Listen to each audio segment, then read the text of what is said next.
Entonces, fíjense bien, ¿cuáles son las dos ecuaciones que necesitamos para cálculo de entropía? Esta ecuación la vamos a utilizar cuando tengamos que calcular entropía en procesos que se verifiquen a temperatura constante. Luego, esta ecuación la vamos a usar para deducir ecuaciones, vamos a deducir una más, una o dos más, que nos van a servir para procesos en los cuales se experimente un cambio de temperatura. ¿Ok? Y acuérdense que al final de estos ejercicios vamos a llegar a una conclusión que es precisamente el enunciado de uno de los enunciados de la segunda ley. Entonces empecemos con este problema. En este problema, observen, tenemos a una masa de agua, 1 kilogramo, y simplemente nos dicen que la calientan de 0, ella está a 0 grados, pero está en forma líquida, la llevan de 0 hasta 100 grados.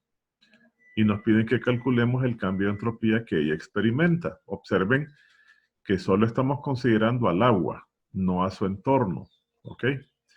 Entonces, para poder trabajar, como aquí observen, hay un cambio de temperatura, porque tenemos un gradiente de temperatura de 100 grados, de 0 a 100, entonces la ecuación primero no la podemos usar. Vamos a tener que calcular, que usar la ecuación de integración que define a los cambios infinitesimales de entropía para poder obtenerla. Entonces, ¿qué es lo que hacemos? En la ecuación del calor, en D de Q, en esta ecuación que es la ecuación que define al cambio de entropía, sustituimos la expresión de Q que uno utiliza. En este caso, como usted va a cambiar la temperatura del agua siendo líquida, siempre agua líquida de 0 a 100, entonces usted utilizaría esta ecuación para el cambio de calor, para el cálculo de calor. Entonces lo sustituimos aquí en la ecuación, ¿ven? Y obtenemos esto. Esto, sacando el C y el M, que son la capacidad calorífica y la masa, son constantes, claramente es un logaritmo natural. Y entonces obtenemos que esto es igual a Cm logaritmo natural de T2 entre T1.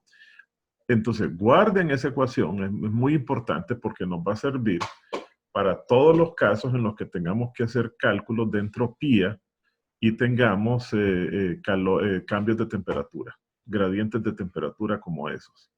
Veamos la solución. Así les dio. ¿Sí? ¿Los demás? ¿Está bien?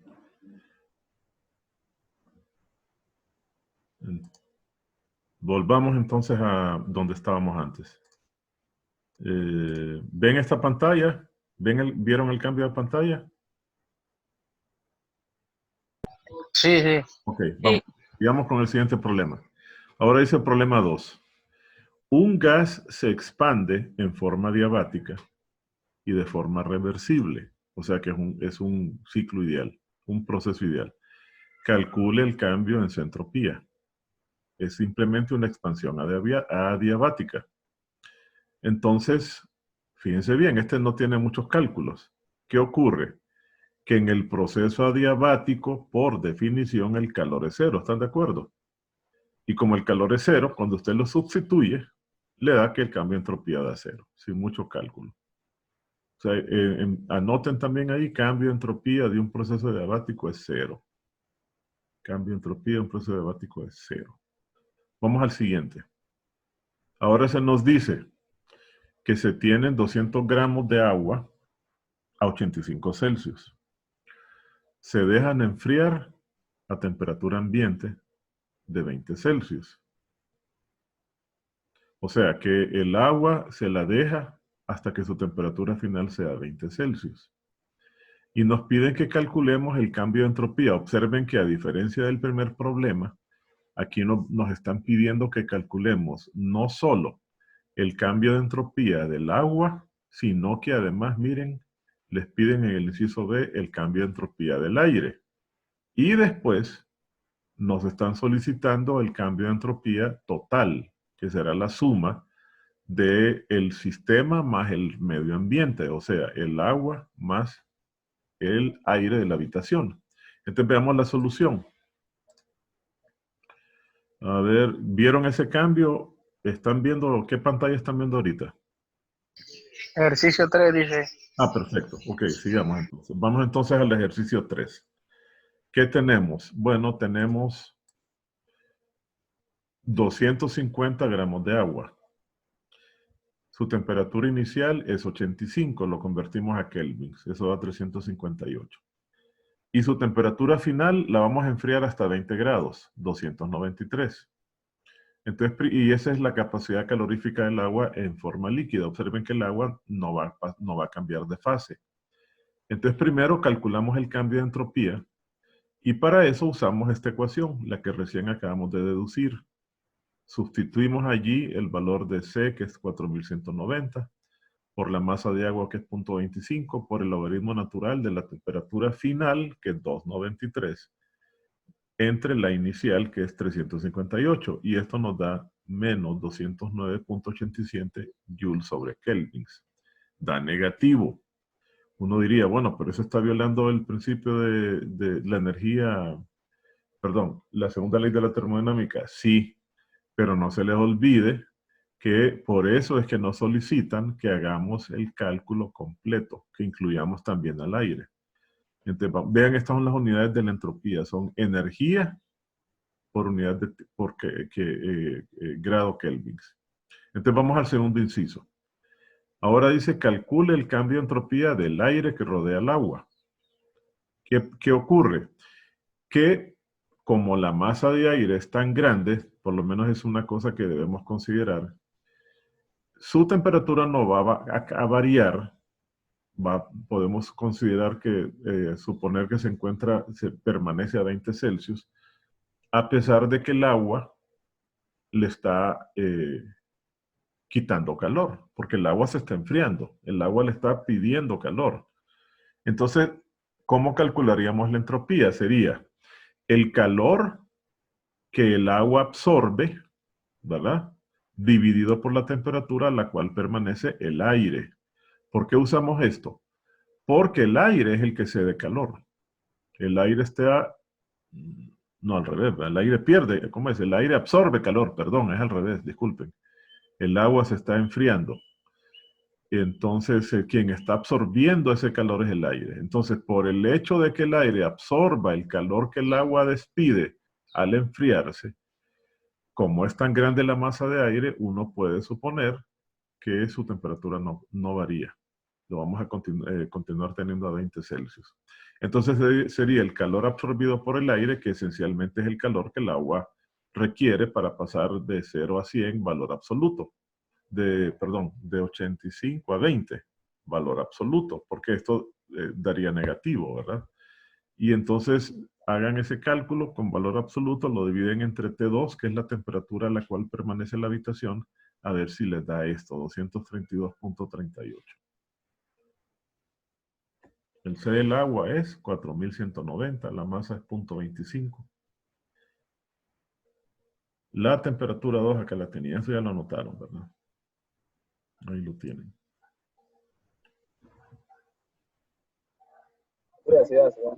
Así da, ¿verdad? Entonces ahora dicen que calculemos el cambio neto de entropía. ¿Qué significa? Que vamos a calcular el cambio del sistema, que es el agua, más el aire que lo circunda, o sea, el medio ambiente. Lo sumamos y entonces nos da positivo. Y eso es lo que predice la segunda ley.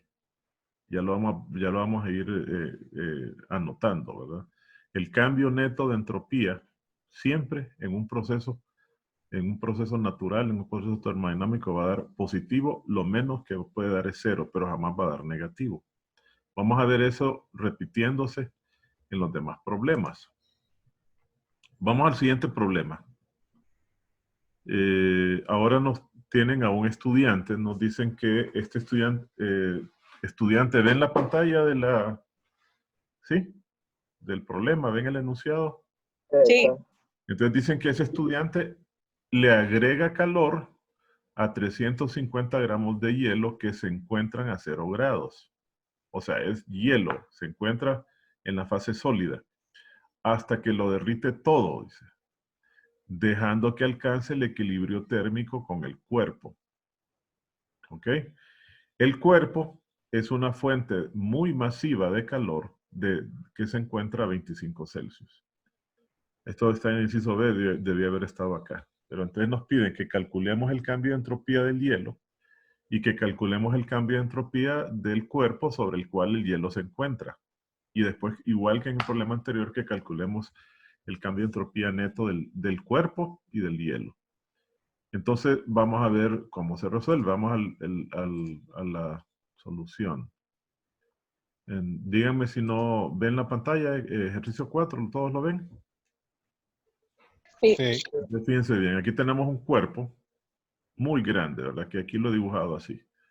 Ese cuerpo, sobre él tiene un trozo de hielo. El cuerpo está a 25 Celsius, es decir, perdón, a 25 Celsius, es decir, 298 kelvins.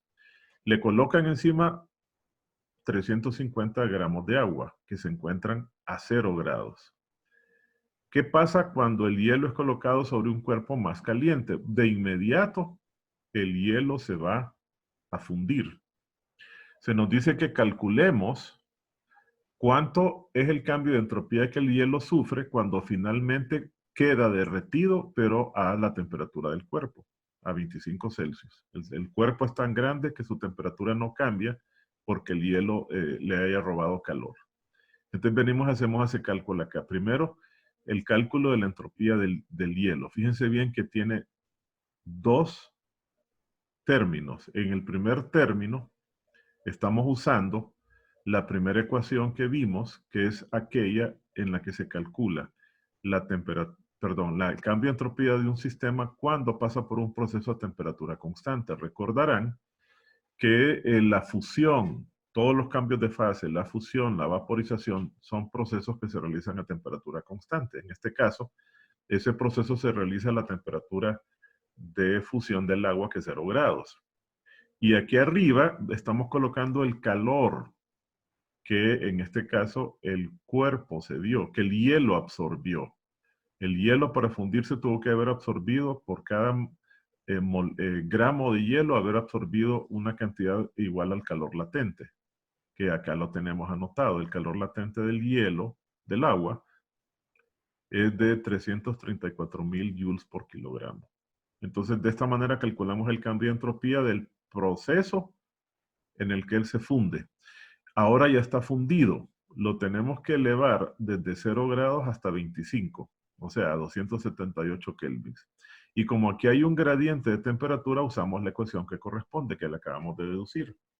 Aquí sustituimos, aquí está abajo sustituido todo, 4190 por 0.35, logaritmo de la temperatura final entre la inicial. Y esto nos da positivo 556.69. Lo pueden verificar ustedes.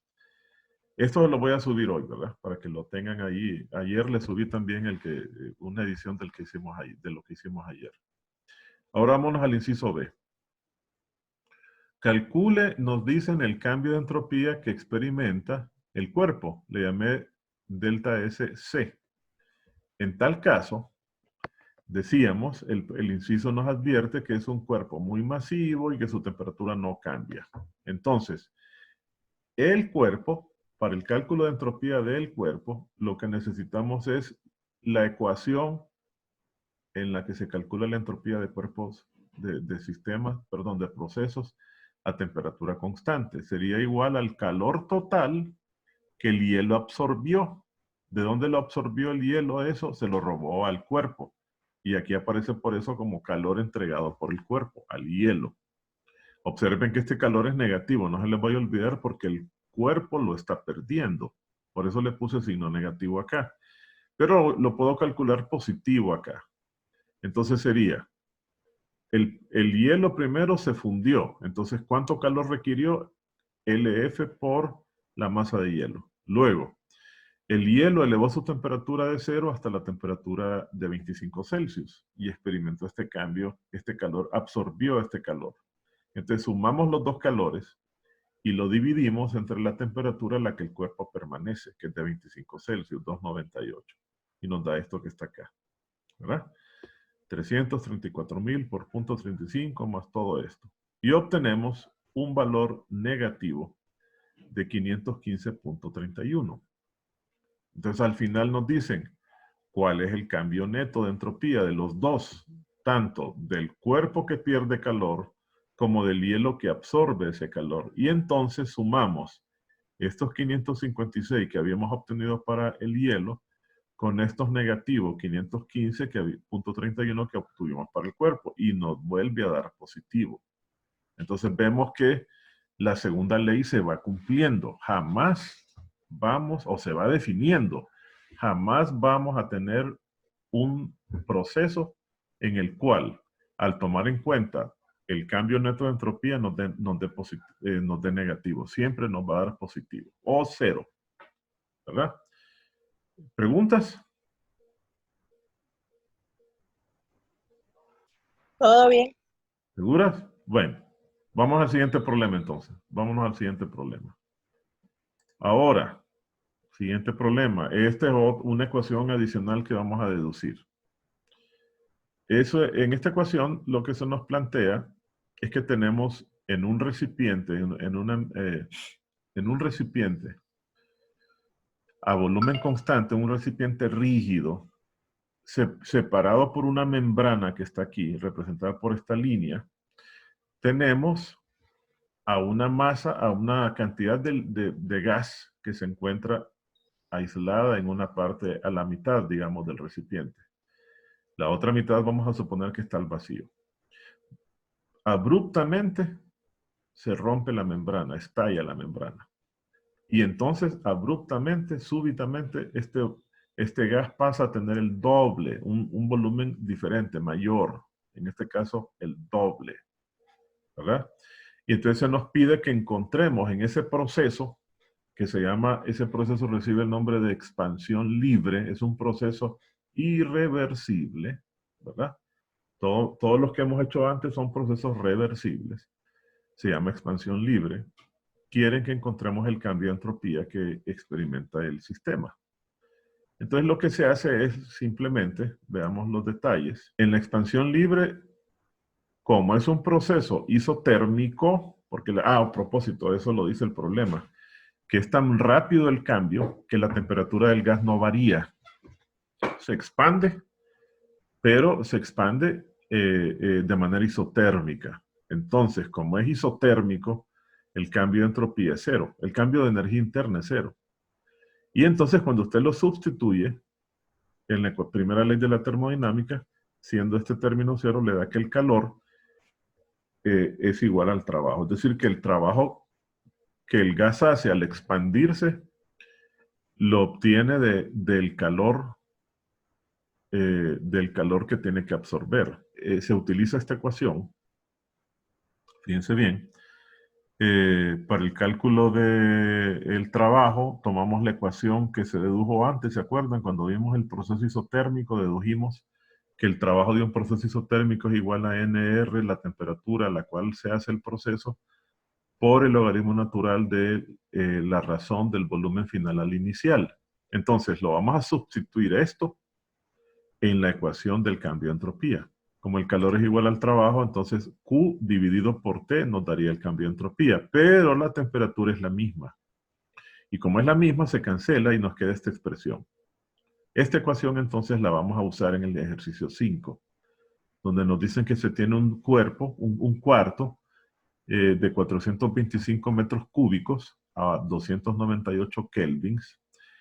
Y en el centro hay un globo que tiene un volumen de solo 2.4 por 10 a la menos 3 metros cúbicos, que ese globo estalla.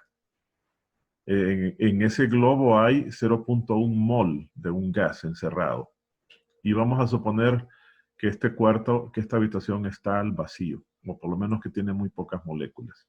De manera que súbitamente las moléculas que están dentro de este globo pasan a tener de un volumen tan pequeño, un volumen igual a 425 metros cúbicos.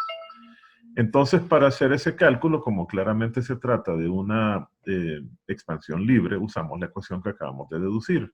Solo sustituimos N por R por logaritmo natural de la razón de los volúmenes y obtenemos esto.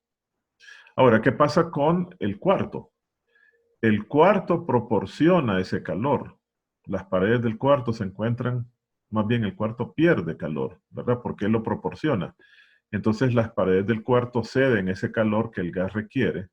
Vamos a calcular el cambio de entropía del cuarto como el calor que el aire absorbe dividido por la temperatura a la que el cuarto permanece.